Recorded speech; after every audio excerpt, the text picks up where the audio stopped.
السلام عليكم ورحمة الله وبركاته. إن الحمد لله وحده والصلاة والسلام على من لا نبي بعد. أما بعد، أعوذ بالله من الشيطان الرجيم. بسم الله الرحمن الرحيم. وقال تعالى: وإذ قال موسى لفتاه لا أبرح حتى أبلغ مجمع البحرين أو أمضي حقبا فلما بلغ مجمع بينهما نسي حوتهما فاتخذ سبيله في البحر سربا رب اشرح لي صدري ويسر لي أمري واحلل عقدة من لساني يفقه قولي اللهم فقهنا في الدين وعلمنا التأويل آمين يا أرحم الراحمين. نعوذ بكلمة الله التامات من شر ما خلق. আলহামদুলিল্লাহ, যাবতীয় প্রশংসা ও গুণগান একমাত্র মহিয়ান ও গরিয়ান আল্লাহ সুবহানাহু ওয়া তাআলার জন্য, যে আল্লাহ রাব্বুল আলামিন আজকে আমাদেরকে সাতমাথা জামে মসজিদে বাদ এশা পবিত্র কুরআনুল কারীমের তালিমি বৈঠকে বসার তৌফিক দান করলেন। সবাই শুকরিয়া আদায় করি আলহামদুলিল্লাহ।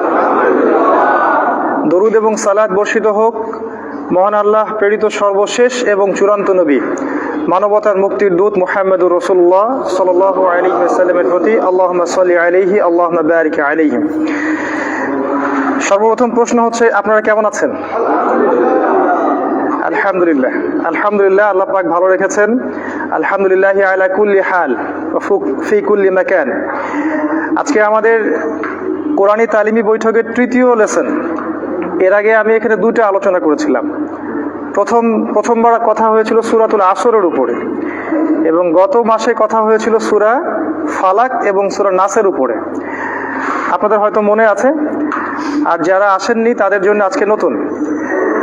তো আজকেও ইনশাআল্লাহ কোরআনের একটা অংশ থেকে আমি কথা বলবো ইনশাআল্লাহ। আমি সর্বোচ্চ সময় নিব আপনাদের কাছে আধা ঘন্টা। অনেক বেশি হয়ে গেল? আধা ঘন্টা সময় লাগবে। তো এই সময়টুকু আমার অনুরোধ থাকবে, আপনারা মোবাইল ফোনগুলোকে সাইলেন্ট রাখবেন এবং আলোচনাটা একটু মনোযোগ দিয়ে শোনার চেষ্টা করবেন ইনশাআল্লাহ। আল্লাহ পাক আপনাদের প্রত্যেকে নেক হায়াতে এবং হালাল রিজিকে বারাকা দান করুন এবং জ্ঞান অনুযায়ী আমল করার তৌফিক আল্লাহ পাক দান করুন, আল্লাহুম্মা আমিন। আজকে আমি কথা বলতে চাই আল কোরআনুল কারীমের একটা সূরা সম্পর্কে। এই সূরাটার নাম সূরাতুল কাহফ। আর সূরাতুল কাহফ এমন একটা সূরা, যেই সূরাকে রাসূল সাল্লাল্লাহু আলাইহি ওয়াসাল্লাম স্পেশালি শেষ জামানার সাথে সম্পর্কিত করেছেন। আল্লাহ রাসূল অন্য কোনো সূরাকে শেষ জামানার সাথে সম্পর্কিত করেননি, শুধুমাত্র সূরা কাহফ ব্যতীত। কিভাবে?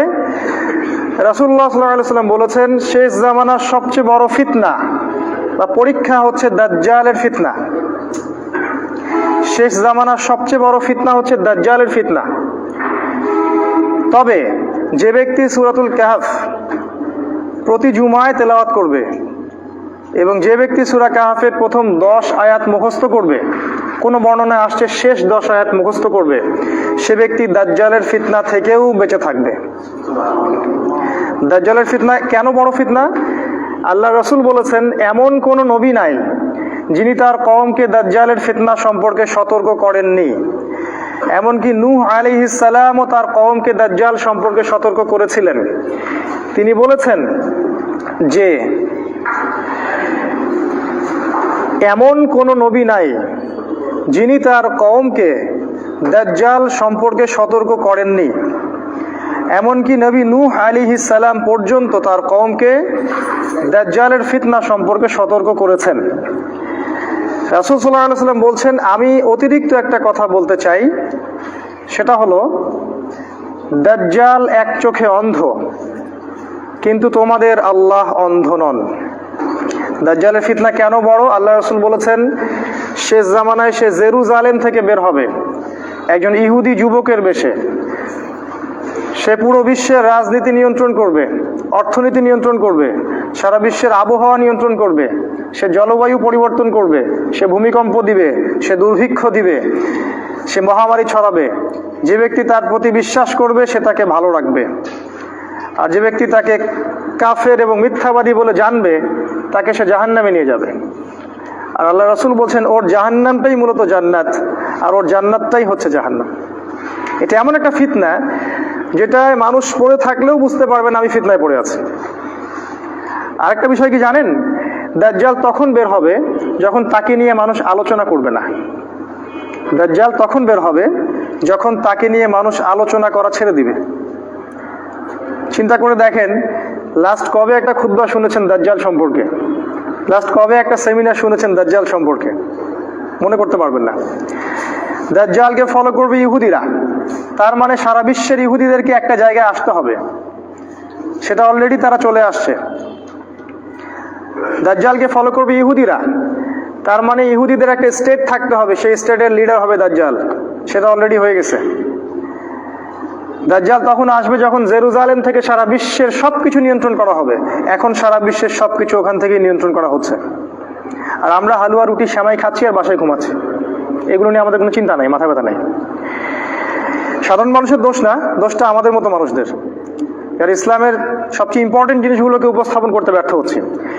সূরাতুল কাহফ, এই সম্পর্কে রাসূল সাল্লাল্লাহু আলাইহি ওয়াসাল্লাম বলেছেন, এটা এমন একটা সূরা যে সূরা আপনাকে দাজ্জালের ফিতনা থেকে নিরাপদে রাখবে। কিন্তু কেন, কিভাবে,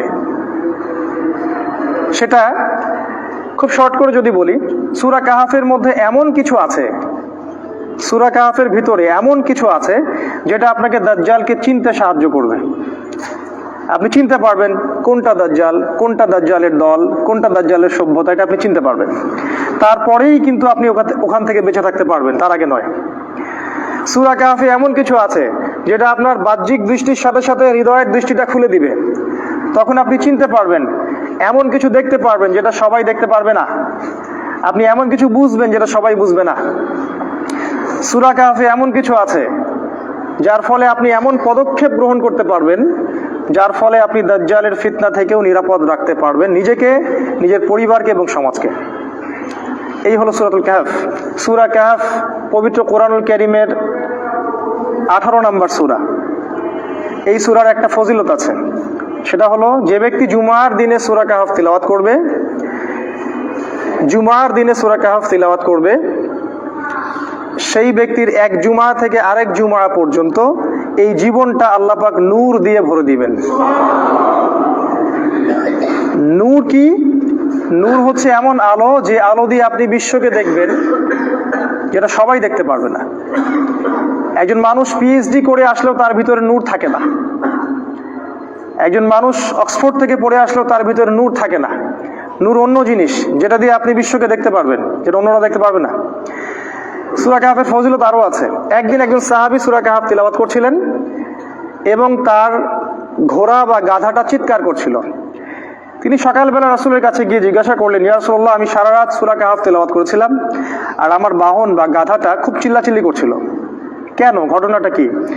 আল্লাহ রাসূল বললেন, তোমার তিলাওয়াতের শব্দ শুনে, সূরা কাহফের তিলাওয়াত শুনে মালায়েকা বা ফেরেশতারা তোমার কাছে এসেছিল এবং এই ফেরেশতাদেরকে দেখতে পেয়েছিল তোমার ওই গাধা বা ঘোড়া, দেখেই সে চিৎকার করছিল।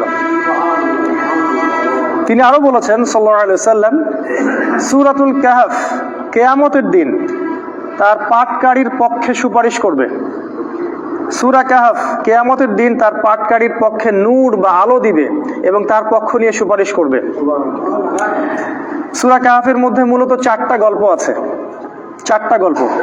একটা গল্প হচ্ছে আসহাবুল কাহফের গল্প, কিছু যুবক শ্রেণীর মানুষের গল্প যারা একটা আল্লাহহীন নাস্তিক সমাজ থেকে হিজরত করে চলে গিয়েছিল। 309 বছর আল্লাহ পাক তাদেরকে ঘুম পাড়িয়ে রেখেছিলেন, তারপর তাদেরকে আবার জাগ্রত করেছেন। এটা একটা গল্প। আরেকটা গল্প হচ্ছে 2 বন্ধুর গল্প। এক বন্ধু ছিল অনেক ধনী, আরেক বন্ধু ছিল অনেক দরিদ্র। এই 2 বন্ধুর মধ্যে একটা গল্প আছে এই সূরার মধ্যে। আরেকটা গল্প আছে যুলকারনাইন বাদশার গল্প, যাকে আল্লাহ পাক ক্ষমতা দিয়েছিলেন এবং সে সারা বিশ্ব শাসন করেছে ন্যায়, ইনসাফ, আদলের ভিত্তিতে, দুর্নীতি, পাপাচার, অরাজকতার ভিত্তিতে না। তাকে আল্লাহ পাক ক্ষমতা দিয়েছিলেন, সে সারা বিশ্ব শাসন করেছিল, যুলকারনাইন আলাইহিস সালাম, কিন্তু সেটা ন্যায়ের ভিত্তিতে, আল্লাহর বিধানের ভিত্তিতে। আরেকটা গল্প আছে নবী মূসা আলাইহিস সালাম এবং খিজির আলাইহিস সালামের গল্প। নবী মূসা আলাইহিস সালামের সাথে খিজির আলাইহিস সালামের সাক্ষাতের গল্প। এই 4টা গল্প আছে সূরা কাহফের মধ্যে। আরো অনেক কিছু আছে, কিন্তু মূলত এই 4টা গল্প আছে। একদিনে তো 4টা গল্প বলা সম্ভব নয়। আমি আজকে একটা গল্প বলবো ইনশাআল্লাহ, ঠিক আছে? আজকে আমি শুধু চুজ করছি একটা গল্প, সেটা হলো নবী মুসা আলাইহিস সালাম এবং খিদর আলাইহিস সালামের গল্পটা। এটা দিয়ে শুরু করছি। কোরআনেও আছে, সূরা কাহফেও আছে এবং সহিহ বুখারীর মধ্যেও আসছে। গল্পটা আমি আগে শর্ট করে বলছি। একদিন নবী মুসা আলাইহিস সালাম, যিনি বনু ইসরাইলের নবী, আপনারা জানেন তিনি অনেক সম্ভ্রান্ত নবী, বনু ইসরাইলের নবী। তিনি বনু ইসরাইলের সামনে ভাষণ দিচ্ছিলেন, খুতবা শুনে জনগণের মধ্যে একজন বললেন যে বাহ, আপনি তো খুব চমৎকার খুতবা দিলেন, মনে হচ্ছে আপনি পৃথিবীর সবচেয়ে জ্ঞানী মানুষ। মুসা আলাইহিস সালাম বললেন, হ্যাঁ আমি পৃথিবীর সবচেয়ে জ্ঞানী মানুষ। কি বললেন? হ্যাঁ আমি পৃথিবীর সবচেয়ে জ্ঞানী মানুষ। তিনি বলতে ভুলে গেলেন যে আল্লাহ সবচেয়ে ভালো জানেন কে পৃথিবীর সবচেয়ে জ্ঞানী মানুষ। সূরা কাহফ নাজিলের একটা ঘটনা আছে, আপনাদেরকে বলিনি। সেটা হলো, কিছু মানুষ এসেছিল রাসূলের কাছে, আমাদের নবীর কাছে, এসে বলেছিল, তুমি যদি সত্য নবী হয়ে থাকো তাহলে বলো দেখি যুলকারনাইন বাদশার কি হয়েছিল। হে মুহাম্মদ, তুমি যদি সত্য নবী হয়ে থাকো তাহলে বলো দেখি আসহাবুল কাহাফের কি হয়েছিল। হে মুহাম্মদ, তুমি সত্য নবী হয়ে থাকলে বলো দেখি রূহ কাকে বলে। 3টা প্রশ্ন করেছিল। যুলকারনাইন বাদশার কি হয়েছিল, আসহাবুল কাহাফের কি হয়েছিল, আর রূহ আত্মা কাকে বলে। আমাদের নবী মুহাম্মদ সাল্লাল্লাহু আলাইহি ওয়াসাল্লাম বলেছিলেন, আগামীকালকে এসো আমি বলে দিব। কি বলেছিলেন? আগামীকালকে এসো আমি বলে দিব। ওহী আসা বন্ধ হয়ে গেল। 3 মাস 4 মাস 6 মাস কোনো ওহী আসে না। আমাদের নবী মুহাম্মদ সাল্লাল্লাহু আলাইহি ওয়াসাল্লাম একটা শব্দ বলতে ভুলে গিয়েছিলেন, একটা, সেটা হলো ইনশাআল্লাহ। এরপরে এই সূরার প্রথম যে আয়াতটা নাজিল হয়, ওয়ালা তাকুলান্না লিশাইইন, হে নবী 23 এবং 24 নম্বর আয়াত, কখনো বলবেন না, কখনো কোনো কিছু বলবেন না, ইন্নী ফাইলুন যালিকা গাদান, আমি আগামীকাল কিছু করব, ইল্লা ইনশাআল্লাহ, ইনশাআল্লাহ বলা ব্যতীত। এটা প্রথমে নাজিল হলো, তারপরে এই প্রশ্ন 3টার উত্তর আল্লাহ পাক জানিয়ে দিলেন, তার আগে জানিয়ে দেননি। ঠিক একইভাবে মুসা আলাইহিস সালাম একটা ভুল করে বসলেন। তিনি বললেন, আমি পৃথিবীর সবচেয়ে জ্ঞানী মানুষ। আল্লাহ রাব্বুল আলামিন নবীদের ছোট ছোট ভুল ধরে ফেলেন, আল্লাহ পাক ধরে ফেলে বললেন, না মুসা, তুমি পৃথিবীর সবচেয়ে জ্ঞানী মানুষ নও, তুমি পৃথিবীর সবচেয়ে জ্ঞানী মানুষ নও। আমার একজন বান্দা আছে যাকে তুমি পাবে 2 সাগরের মিলনস্থলে, আমার সেই বান্দা তোমার চেয়ে অনেক বেশি জ্ঞানী। মুসা আলাইহিস সালাম এটা শোনা মাত্রই ওই বান্দার সাথে দেখা করার জন্য উদ্গ্রীব হয়ে উঠলেন। তিনি আল্লাহকে বললেন, আমি তার সাথে দেখা করতে চাই। আল্লাহ পাক বললেন, তুমি একটা ঝুড়ি নাও, এই ঝুড়ির মধ্যে কিছু মাছ নিবে, মাছ, মৃত মাছ, এবং সাথে একজন সহযোগী নাও, নিয়ে সফর করো। যখন ওই 2 সাগরের মিলনস্থল পেয়ে যাবে, ওই জায়গায় দেখবে যে আমার সেই বান্দা বসে আছে। মুসা আলাইহিস সালাম সফর করলেন, তার সাথে একজন যুবককে নিলেন, যুবকের নাম হচ্ছে ইউশা বিন নুন। একটা ঝুড়ি নিলেন, সেখানে মাছ রাখলেন। এবার তিনি সফর করা শুরু করলেন। তিনি বলছেন, আমি সফর করতেই থাকবো, যদি আমাকে যুগ যুগ ধরেও চলতে হয়। সফর করতে শুরু করলেন। একটা পর্যায়ে সফর করতে করতে করতে করতে 2 সাগরের মিলনস্থল তিনি পেয়ে গেলেন। সেখানে তারা রেস্ট করলেন, বিশ্রাম নিলেন। এই বিশ্রাম নেওয়ার সময় এই যে মৃত মাছগুলো ছিল জীবিত হয়ে সমুদ্রে বা নদীতে চলে গেল। কিন্তু ইউশা বিন নুন এই ঘটনাটা দেখলেন, দেখে মুসা আলাইহিস সালামকে বলতে ভুলে গেলেন। শয়তান আমাদেরকে অনেক সময় আল্লাহর পথ থেকে ভুলিয়ে দেয়, ভুলে গেলেন। এরপরে মুসা আলাইহিস সালাম আবার উঠলেন রেস্ট নিয়ে এবং চলা শুরু করলেন আবারও সামনের দিকে। এবার চলতে চলতে উনি খুব ক্লান্ত হয়ে পড়লেন। এতক্ষণ পর্যন্ত কিন্তু তিনি ক্লান্ত বোধ করছিলেন না। মাছটা যেই সমুদ্রের নদীতে চলে গেল, এবার তিনি অন্য পথ যাচ্ছেন, ভুল পথে, এবং ক্লান্ত হয়ে যাচ্ছেন। তার মানে জীবনে চলার পথে আপনার পথ যদি ভুল হয়, আপনি খুব সহজে ক্লান্ত হয়ে যাবেন। আর আপনার পথ যদি হয় আল্লাহ এবং তার রাসূলের পথে, আপনি সহজে ক্লান্ত হবেন না, আপনার ভিতরে সবসময় চির যৌবন কাজ করবে। যাই হোক, তিনি ক্লান্ত হয়ে গেলেন এবং ইউশা বিন নুনকে বললেন, নাস্তা নিয়ে আসো, মাছগুলোকে নিয়ে আসো, আমি খুব ক্ষুধার্ত। তখন ইউশা বিন নুনের খেয়াল হলো যে মাছ তো চলে গেছে নদীতে। তিনি বললেন, মাছ তো চলে গেছে নদীতে, আমি তো আপনাকে বলতে ভুলে গিয়েছিলাম। তখন বললেন মুসা আলাইহিস সালাম, তুমি এটা কি করেছো? ওইটাই তো সেই জায়গা, যে জায়গার সন্ধান আমরা করছিলাম।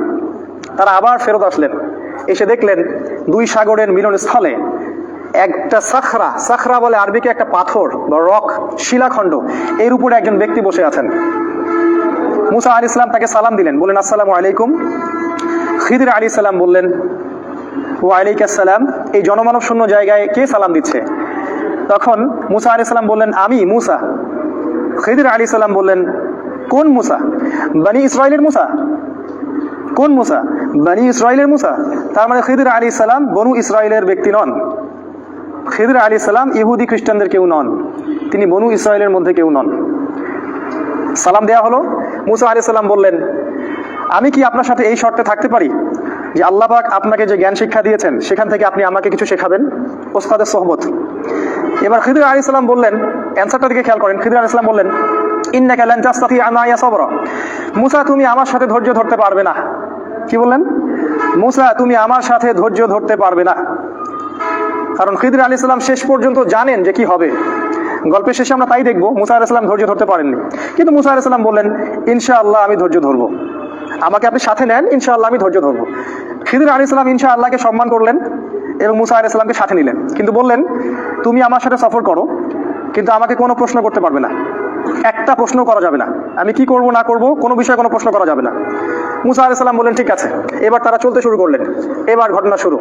চলতে চলতে চলতে চলতে একটা নদী আসে। এবার তারা নদী পার হবেন, কিন্তু কোনো টাকা পয়সা সাথে নাই। খিদর আলাইহিস সালামকে ওই মাঝিরা চিনতো। সেই মাঝিরা তাকে বললো, আপনি নৌকায় ওঠেন, টাকা পয়সা লাগবে না। খিদর আলাইহিস সালাম মুসা আলাইহিস সালামকে নিয়ে নৌকায় উঠলেন। এবার নৌকা চলতে শুরু করলো। নৌকার পাতা টানের উপর একটা পাখি এসে বসলো। এই পাখিটা ওই নদী থেকে একটু পানি খেয়ে চলে গেল। এই দৃশ্যটা দেখে খিদর আলাইহিস সালাম বললেন, হে মুসা, এই যে পাখিটা যতটুকু পানি এই নদী থেকে খেয়ে চলে গেল, ওই অতটুকু পানি হচ্ছে তোমার আর আমার জ্ঞান। আর এই যে নদীর যত পানি দেখছো, এগুলো হচ্ছে আল্লাহর জ্ঞান।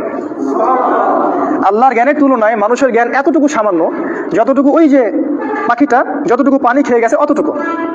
যাই হোক, নৌকা চলতে থাকলো। এক পর্যায়ে একটা ঘটনা ঘটলো যে খিদর আলাইহিস সালাম একটা কুড়াল নিলেন। কুড়াল নিয়ে নৌকার যে পাতা টান নিচে একটা ফুটা করে দিলেন। এবার এই দৃশ্য দেখে মুসা আলাইহিস সালাম বললেন, আপনি এটা কি করলেন? যারা বিনা পয়সায় আমাদেরকে সফর করালো, আমাদের উপকার করলো, ওই বেচারা গরিব মানুষের একমাত্র সহায় সম্বল নৌকাটা আপনি ফুটা করে দিলেন। আপনি তো লাকাদ জি'তা শাইআন ইমরা, আপনি তো বিশাল একটা ভয়ঙ্কর কাজ করলেন, গুনার কাজ করলেন আপনি একটা। তখন খিদর আলাইহিস সালাম বললেন, আলাম আকুল ইন্নাকা লান তাসতাতিআ মা'ইয়া সাবরা, হে মুসা আমি কি তোমাকে বলিনি তুমি আমার সাথে ধৈর্য ধরতে পারবে না? মুসা আলাইহিস সালাম বললেন, আমাকে ক্ষমা করে দিন, আমি ভুলে গিয়েছিলাম, এরপরে ইনশাআল্লাহ আমি আর কোনো কোশ্চেন করব না। তারা আবার চলতে লাগলেন।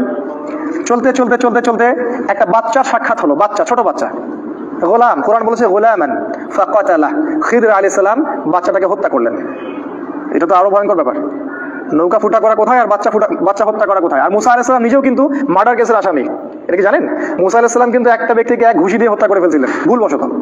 মুসা আলাইহিস সালাম এবার বললেন, ইন্নাকা লাকাদ জি'তা শাইআন নুকরা, আপনি মহা একটা অপরাধ করলেন, এটা আপনি নিরপরাধ একটা শিশুকে হত্যা করলেন।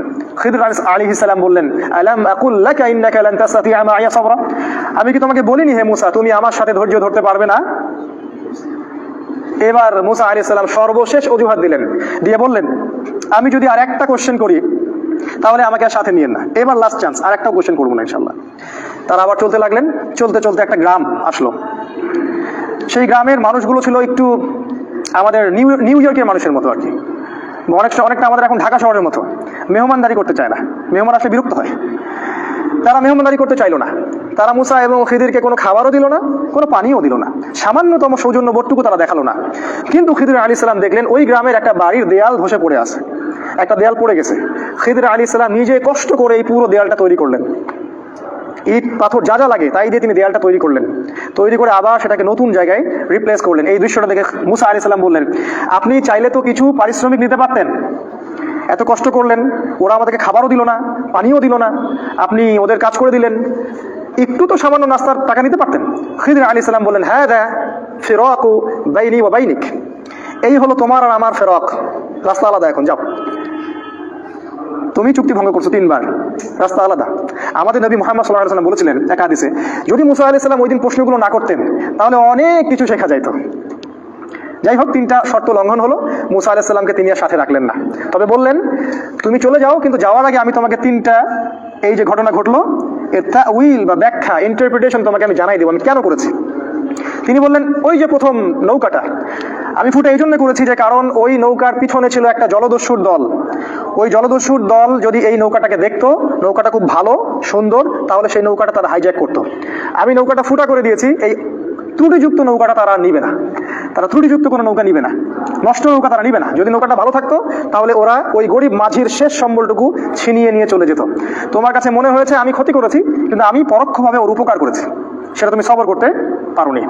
আর দ্বিতীয় যে বাচ্চাটাকে আমি হত্যা করেছিলাম, আমি এই জন্য হত্যা করেছিলাম যে আল্লাহ আমাকে জানিয়ে দিয়েছিলেন এই বাচ্চাটা যখন বড় হতো সে অনেক বড় একটা কাফের হতো, এবং সে নিজেও কুফরি করতো, অন্যদেরকে কুফরিতে আহ্বান করতো, এমনকি তার বাবা মাকেও সে কাফের বানিয়ে ছাড়তো। আল্লাহ পাক আমাকে আদেশ করেছিলেন, তাই আমি তাকে হত্যা করেছি। আর আল্লাহ পাক এই বাচ্চার বদৌলতে ওই বাবা মাকে আরো ভালো ভালো সন্তান সন্ততি দিবেন। এই হলো দ্বিতীয় প্রশ্নের উত্তর। আর তৃতীয় প্রশ্নটা কি? ওই যে আমি দেয়ালটা নির্মাণ করলাম, তোমার কাছে মনে হলো যে আমি অযথাই পরিশ্রম করলাম। আল্লাহ আমাকে জানিয়ে দিয়েছিলেন যে ওই দেয়ালটার নিচে ওই বাড়ির 2টা এতিম বাচ্চার সম্পত্তি লুকানো আছে। ওই বাড়ির 2টা এতিম বাচ্চার সম্পত্তি ওই দেয়ালের নিচে লুকানো আছে, গুপ্তধন। আল্লাহ পাক চাইলেন আমি দেয়ালটা নির্মাণ করে দেই, ওই বাচ্চারা যখন বড় হবে তখন তারা এই সম্পত্তিটা পাবে। আর দেয়াল যদি নির্মাণ না করতাম তাহলে অন্যেরা ওর সম্পত্তি লুট করে নিয়ে যেত, তারা ভোগ করতে পারতো না। এই হলো 3টা ঘটনার তাউইল, যে ব্যাপারে তুমি সবর করতে পারোনি। আমাদের কাছে এখন মনে হচ্ছে যে গল্পটা খুব সাধারণ। এখন খুব সংক্ষিপ্ত সময় 5 থেকে 10 মিনিটের মধ্যে আমি আপনাদেরকে কিছু শিক্ষা বলছি এই গল্প থেকে। খুব ভালো করে খেয়াল করেন, এটা মনোযোগ দেন। গল্প তো একটা গল্পই, এই গল্পটা বাচ্চাদেরকেও বলা যায়, কিন্তু এর মধ্যে শিক্ষা অনেক আছে। 1 নাম্বার শিক্ষা, আমি 10টা শিক্ষা বলবো ইনশাআল্লাহ। আপনারাও আরো বের করতে পারবেন, কারণ কোরআন তো ক্রমশই জ্ঞান দিবে আপনাকে। আমার ক্ষুদ্র জ্ঞানে আমি 10টা বুঝতে পারছি। 1 নাম্বার জ্ঞান। আমি বলেছি এই সূরাটা হচ্ছে শেষ জামানার সূরা। আপনি যদি শেষ জামানার সম্পর্কে জানতে চান, শেষ জামানার পরিস্থিতি বুঝতে চান, তাহলে আপনাকে প্রথমত জ্ঞান অর্জন করতে হবে। জ্ঞান সেটাই যেটা আপনাকে আল্লাহর দিকে নিয়ে আসবে। জ্ঞান সেটা নয় যা আপনাকে আল্লাহ থেকে দূরে সরিয়ে নিয়ে যায়। কিরকম জ্ঞান? এমন জ্ঞান অর্জন করতে হবে যা দিয়ে আপনি বিশ্বকে চ্যালেঞ্জ করতে পারেন। যেমন আপনাকে কোরআন শিখতে হবে, হাদিস শিখতে হবে, ইসলামের ইতিহাস জানতে হবে, ফিকহ পড়তে হবে, আপনাকে রাসূল সাল্লাল্লাহু আলাইহি ওয়াসাল্লামের জীবনী পড়তে হবে, বিশ্বের পরিস্থিতি সম্পর্কে বুঝতে হবে, অর্থনীতি জানতে হবে, রাজনৈতিক বিষয়গুলো পড়তে হবে, স্পেশালি শেষ জামানার বিশ্বের কোথায় কি হচ্ছে এই বিষয়গুলো চোখ কান খোলা রাখতে হবে। এরকম জ্ঞান যদি আপনি অর্জন করেন তখন গিয়ে আপনি শেষ জামানাকে চ্যালেঞ্জ করতে পারবেন, তার আগে নয়। এজন্যই আমাদের মতো যারা দাড়ি টুপি নিয়ে ঘুরি, আমাদেরকে সবাই আন্ডারস্টিমেট করে, হুজুর আবার কি জানে, মোল্লা মুন্সির দৌড় তো মসজিদ পর্যন্ত। আর যারা কোরআন হাদিস কিছুই জানে না, ওদের দৌড় একদম রাষ্ট্র পর্যন্ত। এই আকাশ পাতাল পার্থক্যটা হলো কিভাবে? জ্ঞানের কারণে। কারণ আমরা পরিপূর্ণ জ্ঞান অর্জন করতে পারিনি। শিক্ষা নাম্বার 1, জ্ঞান অর্জন করতে হবে। নাম্বার 2 নাম্বার হচ্ছে ফাওকা কুল্লি যী ইলমিন আলিম। প্রত্যেক জ্ঞানীর উপরেই আছে মহাজ্ঞান। প্রত্যেক জ্ঞানীর উপরেই আছে মহাজ্ঞানী বা আরো জ্ঞান। তাই জ্ঞান যেন কখনো আমাদেরকে অহংকারী না করে, এরকম বোধ তৈরি না করে যে আমি সবচেয়ে বেশি জানি, ও আর কি জানে, আমরাই সবচেয়ে সহি পথ, ওরা তো ভুল পথ, আমি হকের উপর আছি, এরা তো বাতিল, আমি জান্নাতে যাব, এই দল তো জাহান্নামে যাবে, আমি সবচেয়ে বেশি জানি, এই মোল্লা মুন্সিরা কি জানে। এই যে অ্যারোগেন্ট, উদ্ধত, অহংকারী আচরণ, এটা করা যাবে না। কারণ এটা করার কারণে আল্লাহ পাক মুসা আলাইহিস সালামকে ধরলেন, তুমি সবচেয়ে বেশি জানো না, তোমার চেয়ে আরেকজন বেশি জানে। তাই সবসময় খেয়াল রাখা, জ্ঞান যেন আমাকে বিনয়ী করে, আমাকে অহংকারী না করে। মনে রাখা যে আমার চেয়ে অনেক জ্ঞানী মানুষ পৃথিবীতে আছে। তাই সবার মাঝের ভালোটুকুকে খোলা মনে গ্রহণ করতে হবে, আর সবার খারাপটাকে ছেড়ে দিতে হবে। নাম্বার 3, জ্ঞানের জন্য মুসা আলাইহিস সালাম কষ্ট করেছেন, সফর করেছেন, অনেক দূর সফর করেছেন। উনি বলেছেন আমি প্রয়োজনে লা আবরাহু হাত্তা আবলুগা মাজমাআল বাহরাইন আও আমদিয়া হুকুবা। মুসা আলাইহিস সালাম বলেছিলেন এই কথাটা, আমি জ্ঞানের জন্য সফর করব যদি আমাকে হুকবা পর্যন্ত সফর করতে হয়। হুকবা শব্দটা শুনেছেন কোথাও? ফাযাইলে আমল, 80 হুকবা জাহান্নামে থাকবে। হুকবা মানে একটা লম্বা সময় বোঝানো হয়, ওই শব্দটা কোরআনে আছে। অনেক লম্বা সময় যদি সফর করতে হয় আমি সফর করব। মুসা আলাইহিস সালাম জ্ঞান অর্জনের জন্য কষ্ট সহ্য করেছেন। আমরা এখন যে লাইফ লিড করছি, লাক্সারিয়াস লাইফ, খাওয়া পড়া, এই যে আমাদের চাকরি বাকরি, ব্যবসা বাণিজ্য, আরাম আয়েশের লাইফ, এই লাইফ লিড করে জ্ঞান অর্জন করা যাবে না। জ্ঞানের জন্য কষ্ট স্বীকার করতে হয়, জ্ঞান অর্জন করার জন্য কষ্ট করতে হয়, বিনিদ্র রজনী কাটাতে হয়, শারীরিক কষ্ট করতে হয়, মানসিক কষ্ট করতে হয়, পড়াশোনা করতে হয়, অনেক কিছু করতে হয়। অন্যথা আপনি জ্ঞান পাবেন না।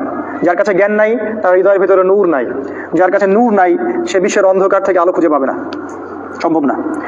3, জ্ঞানের জন্য কষ্ট স্বীকার করতে হবে। 4, যখন আপনি আল্লাহর পথে কষ্ট স্বীকার করবেন তখন আপনি মোজেজা দেখতে পাবেন। মোজেজা, মুসা আলাইহিস সালামের মাছ জীবিত হয়ে গিয়েছিল। আজকেও যদি আপনি ইখলাসের সাথে মুখলেস ভাবে আল্লাহর পথে কষ্ট করতে থাকেন, জান মাল ব্যয় করে, সময় শ্রম ব্যয় করে আল্লাহর পথে কাজ করেন, আপনিও মোজেজা দেখবেন, অনেক মোজেজা দেখবেন। আপনার পকেটে টাকা নাই, আপনি দাওয়াতি কাজ করছেন, বাসায় বাজার একজন করে দিয়ে আসছে, দেখবেন। আপনি দেখবেন আপনি সুদের চাকরি ছাড়তে চাচ্ছেন, টেনশন করছেন কি হবে না হবে, আপনি আল্লাহর প্রতি তাওয়াক্কুল করে ছেড়ে দিলেন, বিকল্প 10টা চাকরির ব্যবস্থা আল্লাহ করে দিবেন। আপনি হারাম ব্যবসা থেকে বের হতে চাচ্ছেন, আল্লাহর পথে আসতে চাচ্ছেন, আপনি সাহস করে পদক্ষেপ নেন, দেখবেন আল্লাহ পাক আপনাকে বেহিসাব রিজিক আসমান থেকে নাজিল করে দিবেন। আল্লাহর পথে এখনো যদি আমরা ইখলাসের সাথে কাজ করি, পদক্ষেপ নেই, সাহসিকতা দেখাই, আল্লাহর পক্ষ থেকে গায়েবী মাদাত আসবে, এটা আসবে। মুসা আলাইহিস সালামের মাছ জীবিত হয়ে গিয়েছিল। 5 নাম্বার, শেষ জামানার আলেম বা স্কলার বা দায়ী যারা শেষ জামানায় উম্মাহকে নেতৃত্ব দিবেন, তাদেরকে হতে হবে খিদির আলাইহিস সালামের মতো। এটা 5 নাম্বার। কেন? খিদির আলাইহিস সালাম ব্যতিক্রমটা কি? মুসা আলাইহিস সালাম শুধু বাহ্যিক দৃষ্টি দিয়ে দেখছিলেন, কিন্তু খিদির আলাইহিস সালাম বাহ্যিক চোখ দিয়ে দেখছিলেন না, তিনি ভিতরের চোখ দিয়ে দেখছিলেন। এই দুইটা চোখ দিয়ে যখন তিনি দেখছিলেন, তখন তিনি দূর পর্যন্ত দেখতে পাচ্ছেন কি হতে যাচ্ছে সামনে। শেষ জামানার স্কলারদেরকে হতে হবে এরকম, মাজমাউল বাহরাইন, এক্সটার্নাল নলেজের সাথে ইন্টারনাল অবজারভেশন থাকতে হবে, তখন গিয়ে তারা এই ওয়ার্ল্ডকে চ্যালেঞ্জ করতে পারবে, তার আগে নয়। আর খিদির আলাইহিস সালাম পাথরের উপর বসেছিলেন। শেষ জামানার স্কলারদের চরিত্র হবে পাথরের মতো, ডান দিক থেকে বাতাস আসলে বাম দিকে ফতোয়া দিবে, আর বাম দিক থেকে বাতাস আসলে ডান দিকে ফতোয়া দিবে। এরকম চরিত্র শেষ জামানার আলেমদের হওয়া উচিত নয়। তাদের চরিত্র হবে রক স্টিল, সত্যের উপর দৃঢ় থাকবে, যে কোনো অবস্থায় যে কোনো সিচুয়েশনে তারা সত্যের সাথে আপোষ করবে না। এরকম হবে আখিরুজ্জামানের আলেম স্কলার। খিদির শব্দের অর্থ হচ্ছে শ্যামল, সবুজ। খিদির মানে শ্যামল বা সবুজ। আল্লাহ নবী মুহাম্মদ সাল্লাল্লাহু আলাইহি সাল্লাম বলেছেন, খিদির আলাইহিস সালাম যখনই কোনো জনমানব শূন্য জায়গায়, একটা বিরান জায়গায় যেতেন, সেই জায়গাটা সবুজ হয়ে যেত। কিভাবে সবুজ হতো? তার ওই জ্ঞানের কারণে তিনি অজ্ঞতার অন্ধকার দূর করে জগৎটাকে সবুজ করে ফেলতেন, শ্যামল করে ফেলতেন জ্ঞান দিয়ে। খিদির আলাইহিস সালামের কাছে 2 ধরনের জ্ঞান ছিল, বাহ্যিক জ্ঞান, অন্তর্নিহিত, যেটাকে আমরা মারিফতি জ্ঞান বলি, আধ্যাত্মিক জ্ঞান বলি, এই দুইটাই ছিল। এই দুইটা যখন একসাথে হবে, তখন আপনি এই বিশ্বকে বুঝতে পারবেন, তার আগে নয়। শেষ জামানায় আমাদেরকে হতে হবে খিদিরের মতো। 6 নাম্বার হচ্ছে, ওই যে নৌকা ফুটা হলো, এখানে একটা শিক্ষা আছে। কখনো কখনো, ভালো করে শোনেন, কখনো কখনো বৃহত্তর স্বার্থে ক্ষুদ্রতর স্বার্থ বিসর্জন দিতে হয়। কখনো কখনো বৃহত্তর স্বার্থে ক্ষুদ্রতর স্বার্থকে বিসর্জন দিতে হয়। নৌকাটাকে বাঁচানোর জন্য উনি নৌকাটা ফুটা করেছেন। আজকে আমরা ছাড় দিতে চাই না, তাই না? আজকে আমাদের ছাড় দেওয়ার মানসিকতা নাই। উম্মার আজকে যে অবস্থা, এই বৃহত্তর স্বার্থে, উম্মার ঐক্যের এই বৃহত্তর স্বার্থে আমাদেরকে ক্ষুদ্রতর স্বার্থগুলো আজকে বিসর্জন দিতে শিখতে হবে। এটা এই গল্পের মধ্যে আছে। এগুলো নিয়ে ভাবার সময় তো আমাদের নাই। জীবনে এমন অনেক সিচুয়েশন দাঁড়াবে যখন আপনার কাছে মনে হবে দুইটার মধ্যে আপনি কোনটা বাছাই করবেন। তখন যেটা বেশি ইম্পর্টেন্ট সেটাতে ফোকাস করেন, যেটা কম ইম্পর্টেন্ট সেটাকে ছেড়ে দেন। এটা 6। 7 নাম্বার, বাচ্চাকে হত্যা করা হয়েছে। এটা ইন্ডিকেট করে শেষ জামানায় এমন কিছু প্রজন্ম তৈরি হবে, শেষ জামানায় এমন কিছু প্রজন্ম তৈরি হবে যারা নিজেরাও হবে নাস্তিক, কাফের এবং মোরতাদ, এবং তারা সমাজকে, রাষ্ট্রকে এবং পিতামাতাকে পর্যন্ত কাফের বানাবে। আপনারা কি এরকম প্রজন্ম দেখতে পারেন? যদি আপনাদের 2 চোখ থাকে তাহলে দেখতে পারবেন। এখন সারা দেশ, শুধু না, সারা বিশ্বের মধ্যে এমন সব প্রজন্ম তৈরি হচ্ছে যারা জানে না আল্লাহকে, যারা জানে না নবীর কয়টা নাম, যারা জানে না কোরআনে কয়টা সূরা আছে, যারা জানে না নবীজির স্ত্রীদের নাম কি, যারা জানে না নবীর সিরাত কি জিনিস, কালিমা কাকে বলে, সালাতের ফরজ কয়টা, ওয়াজিব কয়টা, ওযুর ফরজ কয়টা, ওয়াজিব কয়টা, কিছুই জানে না। নাই এরকম প্রজন্ম নাই। এই পুরো এডুকেশন সিস্টেমটাই দাজ্জাল তৈরি করেছে, যার মধ্য দিয়ে এমন প্রজন্ম তৈরি করা হচ্ছে যেগুলো আল্লাহ থেকে দিন দিন নিজেরাও দূরে সরছে, এবং পিতা মাতা, ভাই বোন, সমাজ, পরিবার, রাষ্ট্র সবাইকে গডলেস বানাচ্ছে, আল্লাহহীন বানাচ্ছে। এবং যারা ওদের ভুলগুলোকে ধরিয়ে দিচ্ছে তাদেরকে ওরা বলছে সন্ত্রাসী, মৌলবাদী, সেকেলে, উগ্র, মৌলবী, মুন্সি, এগুলো কথা বলছে। আর সমস্ত শক্তি তাদের হাতে, পলিটিক্যাল পাওয়ার তাদের হাতে, ইকোনমিক পাওয়ার তাদের হাতে, মিডিয়া ওদের হাতে, টেকনোলজি ওদের হাতে, অস্ত্র ওদের হাতে। আপনি কিছু বলতেও পারবেন না, বেশি বললে সমস্যা আছে। তো শেষ জামানে এমন কিছু প্রজন্ম তৈরি হবে যারা এরকম হবে। যদি খিদির আলাইহিস সালাম এখন বেঁচে থাকতেন, এই প্রজন্মের সবগুলো বাচ্চাকে তিনি হত্যা করতেন। ইয়েস। আর আপনার সন্তানও যদি এরকম হয়, তাহলে আপনাকেও ডিসিশন নিতে হবে, আপনি কি করবেন। ভালো করে খেয়াল করে দেখেন, সারা জীবন প্রচুর পরিশ্রম করছেন আপনারা, আমরা আমাদের সন্তানকে মানুষ করার জন্য। সে কি হচ্ছে দিন শেষে সেটা আপনি ভালো করে চিন্তা করেন।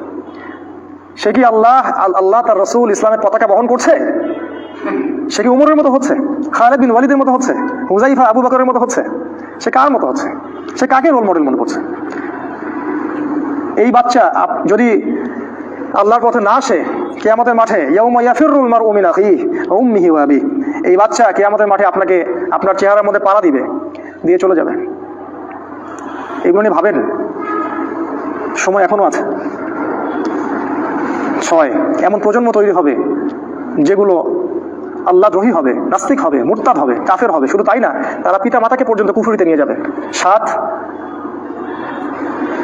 ওই যে গ্রাম, সেই গ্রামের যে দেয়াল নির্মাণ করা হলো, এখানে দেখেন একটা জিনিস, তার বাবা মা হয়তো অনেক আগেই মারা গেছে, ওই এতিম বাচ্চার সম্পত্তিটা সে মাটির নিচে দাফন করে রাখছে। তার চেয়ে অনেক বছর পর হয়তো খিদির আলাইহিস সালাম আসছেন, এসে সেই দেয়ালটা আবার পুনর্নির্মাণ করেছেন, তার সম্পত্তি মাটির নিচে সুরক্ষিত আছে। আমার একটা প্রশ্ন, তার পিতামাতা কি দাফন করেছিলেন? ডলার, কাগজের টাকা, আমাদের সিলভারের পয়সা, কি দাফন করেছিলেন? কি এমন সম্পত্তি তিনি দাফন করলেন যেটা বছরের পর বছর, শতাব্দীর পর শতাব্দীও একই অবস্থায় থাকে, নষ্ট হয় না?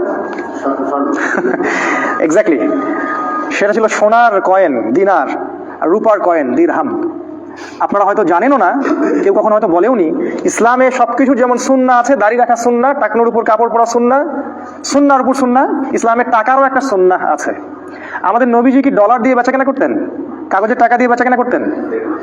আজকে যে মোজা পরি, কাপড়ের মোজাও পরা যায় না, চামড়ার মোজা পড়তে হবে, কারণ নবীজি চামড়ার মোজা দিয়ে মাসাজ করেছেন, তাই না? মাসআলা আসতেছে। কেউ কখনো বলে না তাদেরকে নবীজি কি দিয়ে বেচাকেনা করতেন।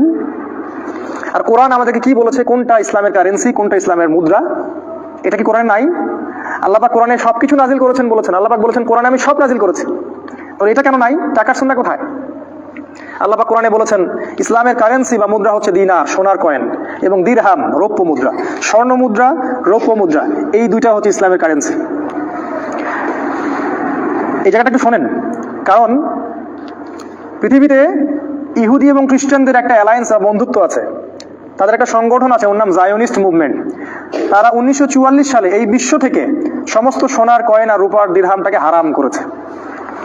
আর আল্লাহ যেটাকে হালাল করেছেন, কেউ যদি ওটাকে হারাম করে, এটাকে কি বলা হয়? সুন্নত। আল্লাহ যেটাকে হারাম করেছেন, আল্লাহ যেটাকে হালাল করেছেন, কেউ যদি এটাকে হারাম করে, এটাকে কি বলা হয়? জানি না, এটাকে বলা হয় শিরক। কি বলা হয়? শিরক। সূরা তাওবা 31 নম্বর আয়াতে আছে। আল্লাহ পাক যে কয়েনগুলোকে হালাল করেছিলেন, ইহুদি খ্রিস্টানরা সেটাকে হারাম করেছে, এবং সেটা সমস্ত মুসলিম কান্ট্রি মেনে নিয়েছে। আমরা অর্থনৈতিক শিরকের মধ্যে আছি, শুধু রাজনৈতিক শিরকের মধ্যে না, আমরা অর্থনৈতিক শিরকের মধ্যেও আছি। এই একটা এক্সাম্পল দিই, ইয়াসিন ভাই এর দোকানে আমি কাজ করি, কথার কথা, মাস শেষে ইয়াসিন ভাই আমাকে বেতন দিলেন 20টা সোনার কয়েন। আমি সোনার কয়েন নিয়ে গেলাম বাসায়, আমার ওয়াইফকে বললাম রেখে দাও, তুমি সিন্ধুকেটে রেখে দাও তালা মেরে। আর মোহাম্মদ আলী ভাইয়ের একটা ব্যবসা আছে, সেখানে আরেক ভাই রফিকুল ভাই ব্যবসা করেন, কাজ করেন। মাস শেষে মোহাম্মদ আলী চাচা রফিকুল ভাইকে 10,000 টাকা দিলেন, 10,000 টাকা, কাগজের টাকা। রফিকুল ভাই সেটা নিয়ে গেলেন বাসায়, ওয়াইফকে বললেন রেখে দাও সিন্ধুকে তালা মেরে।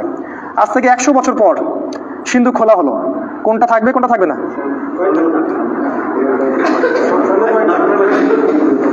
আমার যে পরিশ্রম ইয়াসিন ভাইয়ের দোকানে আমি করেছিলাম, সেই পরিশ্রমের মূল্য আমি 100 বছর পরেও পাবো। আর রফিক ভাই যে পরিশ্রম করেছেন মোহাম্মদ আলী চাচার দোকানে, সেই পরিশ্রমের মূল্য তিনি 10, 15, 20 বছর পরেও পাবেন না। শুধু তাই না, এটা নষ্ট হবে, শুধু তাই না, এর মানও কমে যাবে। মান কেমন করে কমবে? কারণ মান আমাদের হাতে নাই, মান আছে ওই জায়োনিস্টদের হাতে, ইহুদিদের হাতে, ওদের ব্যাংকিং সিস্টেমের হাতে। ওরা চাইলে আপনার দেশের মান বাড়াতে পারে, আপনার দেশের টাকার মান বাড়াতে পারে, চাইলে কমাতেও পারে। যখন কোনো রাষ্ট্র বলবে, যেমন মালয়েশিয়ার মতো যদি কোনো রাষ্ট্র বলে আমরা গোল্ড কয়েন এবং সিলভার কয়েন চালু করবো, আমরা কোরআন সুন্নাহ মেনে চলবো, আল্লাহ রাসূলকে মেনে চলবো, দেন ওদের টাকার মান তারা কমিয়ে দিবে, কারণ লাটাইয়ের সুতা ওদের হাতে। কিভাবে কমাবে? আমাদের চাচারা এখানে যারা আছেন, আজকে থেকে 20-30 বছর আগে 10 লাখ টাকা দিয়ে আপনারা কত শত জমি কিনতে পারতেন। আজকে 30 বছর পর সেই 10 লাখ টাকা দিয়ে আপনি কত শত জমি কিনতে পারবেন। এই 10-30 বছর পরে কি হইলো? টাকার মধ্যে সোনা ছিল, এটা চলে গেল না মান কমে গেল? কে কমালো এই মানটা? কখনো প্রশ্ন করি না, জানতেও চাই না কে এটা কমাইলো আমার টাকার। আমার টাকার মান সে কেন কমায়? এই অধিকারটাকে কে দিয়েছে? আমি কেন 83 টাকা দিয়ে $1 কিনবো? কেন ওর $1 আমি 83 টাকা দিয়ে কিনবো? এইভাবে তারা সারা বিশ্বের কোটি কোটি মানুষের সম্পদ লুট করেছে, কোটি কোটি মানুষের, বিশ্বের প্রত্যেকটা দেশকে তারা দাস বানিয়েছে এইভাবে। অথচ আমাদের স্কলার্স অফ ইসলাম এখানে হালুয়া রুটি খাচ্ছিলেন, শুয়ে বসে ঘুমাচ্ছিলেন, তাদের খালি মারামারি, হাত বাঁধা, রফুল দেন কোথায় কি আমিন, এগুলো নিয়ে মৌলিক বিষয় নিয়ে কোনো মাথা ব্যথা নাই। এইটা হচ্ছে ইসলামের কারেন্সি, এটাই ইসলামের কারেন্সি, যেটা ওই বাচ্চার বাবা মাটির নিচে দাফন করে গিয়েছিলেন, যেটা শত শত বছর পরেও তারা তার রেজাল্ট পাইলেন। এটাকে বলা হয় সুন্নাহ মানি, যেটা এখন উঠে গেছে পৃথিবী থেকে। আল্লাহ পাক আমাদেরকে বোঝার তৌফিক দান করুন। উঠিয়েছে মূলত এরা, ইহুদি খ্রিস্টান অ্যালায়েন্স যারা, এবং এদের পিছনে আছে একজন মাস্টার মাইন্ড, তার নাম দাজ্জাল। এরাই ওদের পক্ষে কাজ করছে সারা ওয়ার্ল্ডে। এটা 7, আর 2-1টা বলে শেষ করছি, 2 মিনিট সময় নেব। 8 নাম্বার, দেখেন এই পুরো যে ঘটনা 3টা ঘটলো, এই 3টা ঘটনার মধ্যে একটা মৌলিক শিক্ষা হচ্ছে, আপাত দৃষ্টিতে আপনার কাছে যেটা কল্যাণ বলে মনে হচ্ছে, হতে পারে তার পিছনে একটা অকল্যাণ আছে। আবার বাহ্যিক চোখ দিয়ে আপনার কাছে যেটা মনে হচ্ছে এটা অকল্যাণ, হইতে পারে এর পিছনে কোনো না কোনো কল্যাণ আছে। এই গল্পের কিন্তু শিক্ষা এটাই। 3টা ঘটনাতেই আমাদের কাছে মনে হচ্ছে খারাপ খারাপ খারাপ, এটা কি মুসা আলাইহিস সালামের কাছে মনে হচ্ছে কি করতেছে, এটা পাগলের মতো নৌকা ফোটা করে বাচ্চাকে হত্যা করে। তার কাছে মনে হচ্ছে যে এই প্রত্যেকটা ঘটনাই অকল্যাণকর, কিন্তু আল্লাহ পাক বলে দিচ্ছেন এই প্রত্যেকটা ঘটনার পিছনে একটা কল্যাণ আছে। তাই ব্যক্তিগত পর্যায়ে হোক, সামাজিকভাবেই হোক, আর উম্মার ক্ষেত্রেই হোক, আজকে আমরা যে কঠিন সময়টা পার করছি এতে হতাশ হওয়ার কিছু নাই। এই প্রত্যেকটা অন্ধকারের পিছনে একটা সোনালী সকাল অপেক্ষা করছে। যদি আমরা রাতটাকে না ঘুমিয়ে কাটাতে পারি পরিশ্রমের সাথে, ইনশাআল্লাহ একটা সোনালী সকাল আবারও আসবে। হতাশ হওয়ার কিছু নাই, জীবনে কখনো হতাশ হবেন না। ফাইন্না মাআল উসরি ইউসরা, নিশ্চয়ই কষ্টের সাথে স্বস্তি আছে। ইন্না মাআল উসরি ইউসরা, অবশ্যই কষ্টের সাথে স্বস্তি আছে। আরেকটা শিক্ষা বলে শেষ করছি। এই পুরো গল্পের শিক্ষা হচ্ছে যে এই শেষ জামানায় যদি আপনি ইসলাম, ইমান, আল্লাহ এবং তার রাসূলকে নিয়ে চলতে চান, বাঁচতে চান, এবং এর আলোকে সমাজ ও বিশ্ব, রাষ্ট্র, দেশ পরিবর্তন করতে চান, আপনাকে একচোখা দৃষ্টিভঙ্গির হলে হবে না। আপনাকে খিদিরের মতো হতে হবে, যার কাছে বাহ্যিক নলেজ আছে, ইন্টারনাল অবজারভেশন আছে। বাহ্যিক নলেজ স্কুল, কলেজ, বিশ্ববিদ্যালয়ে পড়লেও অর্জন করা যায়, কিন্তু অভ্যন্তরীণ যে জ্ঞান, এটা অর্জন করতে হলে নূর দরকার। আর এই নূর আল্লাহর পক্ষ থেকে আসবে। কখন আসবে? যখন আল্লাহ দেখবেন আপনার হৃদয়ের মধ্যে সিনসিয়ারিটি আছে, ইমান আছে, নমনীয়তা আছে, আল্লাহ পাক আপনার পক্ষ থেকে নূর দিবেন। সর্বশেষ শিক্ষা হচ্ছে খিদির আলাইহিস সালাম সম্পর্কে আল্লাহ পাক বলেছেন, আমি খিদিরকে 2টা গুণ দিয়েছিলাম, জাস্ট 2টা গুণ। এটা বলে শেষ করছি। খিদিরকে আমি 2টা গুণ দিয়েছিলাম, আমাদেরকে এই 2টা গুণ অর্জন করতে হবে। আল্লাহ পাক বলেছেন আমি তাকে আমার পক্ষ থেকে রহমত দিয়েছিলাম, মানে সে মানুষের প্রতি খুব দয়ালু ছিল। আর তিনি বলেছেন আল্লাহ পাক ওয়াল্লামনা মিন লাদুন্না ইলমা, আমি আল্লাহ আমার পক্ষ থেকে খিদিরকে জ্ঞান শিখিয়েছিলাম। তাই এই জামানায় খিদির আলাইহিস সালামের মতো হয়ে এই রাতের অন্ধকার দূর করে সোনালী সকাল আনতে হলে আমাদেরকে যেমন 2 চোখ দিয়ে দেখতে হবে, একই সাথে দয়ালু হতে হবে, এবং আল্লাহর পক্ষ থেকে যে জ্ঞানের উৎস, ওই উৎসের কাছে আপনাকে ফিরে আসতে হবে। ইনশাআল্লাহ তখনই দেখা যাবে আমরা শেষ জামানাকে ডিল করতে পারবো, খিদির আলাইহিস সালামের মতো হতে পারবো, যাকে আল্লাহ রাব্বুল আলামিন শেষ জামানার স্কলার রূপে তুলে ধরেছেন। আল্লাহ পাক আমাদের সবাইকে কোরআন এবং হাদিস অনুযায়ী আমল করার তৌফিক দান করুন, আল্লাহুম্মা আমিন। হয়তো আলোচনা অনেক কঠিন মনে হয়েছে, তবে আপনারা যদি পড়াশোনা করেন বাসায় গিয়ে ব্যাপারটা অনেক খোলাসা হয়ে যাবে ইনশাআল্লাহ। আর আমি চাচ্ছি আপনারা পড়াশোনা করেন, কারণ পড়াশোনা না করলে আপনি ইসলামের বেসিক জিনিসগুলো প্রপারলি বুঝতে পারবেন না। শেষ করার আগে একটা আয়াত বলে শেষ করছি, সূরা আরাফ আয়াত নাম্বার 179। আল্লাহ পাক বলেছেন ওয়ালাকাদ যারানা লিজাহান্নামা কাসীরাম মিনাল জিন্নি ওয়াল ইনস, নিশ্চয়ই আমি জাহান্নামকে পূর্ণ করব প্রচুর প্রচুর সংখ্যক জিন এবং মানুষ দিয়ে। কাসীরাম মিনাল জিন্নি ওয়াল ইনস, তাদের অপরাধ লাহুম কুলুবুন লা ইয়াফকাহুনা বিহা, তাদের অপরাধ হচ্ছে তাদের হৃদয় ছিল, হৃদয় দিয়ে উপলব্ধি করতো না। অপরাধ লাহুম আ'য়ুনুন লা ইউবসিরুনা বিহা, তাদের দৃষ্টিশক্তি ছিল, বাহ্যিক চোখ ছিল, কিন্তু চোখ দিয়ে তারা দেখতো না। ওয়া লাহুম আযানুন লা ইয়াসমাউনা বিহা, তাদের কান ছিল, সেই কান দিয়ে তারা শুনতো না। উলাইকা কাল আনআম, আমার ল্যাঙ্গুয়েজের জন্য আমাকে ক্ষমা করবেন, আল্লাহ পাক বলেছেন উলাইকা কাল আনআম, এরা হচ্ছে জানোয়ারের মতো। আনআম মানে গবাদি পশু। বাল হুম আদাল, বরং তারা এর চাইতেও জঘন্য। উলাইকা হুমুল গাফিলুন, এরা হচ্ছে গাফেল সম্প্রদায়। সূরা মুলকের 6 নম্বরে আল্লাহ আরো বলেছেন জাহান্নামীরা বলবে লাউ কুন্না নাসমাউ, যদি আমরা শুনতাম, ওয়া নাআকিলু, বোঝার চেষ্টা করতাম, মা কুন্না ফি আসহাবিস সাঈর, তাহলে আজকে আমরা জাহান্নামের অধিবাসী হতাম না। তাই শেষ জামানায় সাধারণ মুসলিম হলে চলবে না, আপনাদেরকে পড়াশোনা করে জ্ঞান অর্জন করে এমন হৃদয় তৈরি করতে হবে যেটা শুধু শোনে না, বোঝে। এমন দৃষ্টিশক্তি বানাতে হবে যেটা শুধু বাহ্যিকভাবে দেখে না, ভিতর থেকে দেখে। এমন কান বানানো যাবে না এক কান দিয়ে ঢুকবে আরেক কান দিয়ে বের হয়ে যাবে। এমন কান দরকার যেটা হৃদয়ের কান দিয়ে শুনবেন, তখন আমরা গবাদি পশুদের অন্তর্ভুক্ত হব না। আল্লাহ পাক এছাড়া বাকি সবাইকেই বলেছেন জানোয়ার, গবাদি পশু, বরং তার চেয়ে নিকৃষ্ট এরা গাফেল। আল্লাহ পাক আমাদেরকে এই গাফিলতি থেকে হেফাজত করুন, আল্লাহুম্মা আমিন। আমরা আল্লাহর কাছে দোয়া করছি, আল্লাহুম্মা রাব্বানা আতিনা ফিদ দুনিয়া হাসানাহ ওয়া ফিল আখিরাতি হাসানাহ ওয়া কিনা আযাবান নার। আল্লাহুম্মা আইজিল ইসলাম ওয়াল মুসলিমিন ওয়া আযিল্লা শিরকা ওয়াল মুশরিকিন ওয়া দাম্মির আ'দা'আদ-দ্বীন ওয়ানসুর ইবাদাকাল মুমিনিন। আল্লাহুম্মা উরযুকনা আল-কুরআনাল আযীম ওয়া যায়্যিনা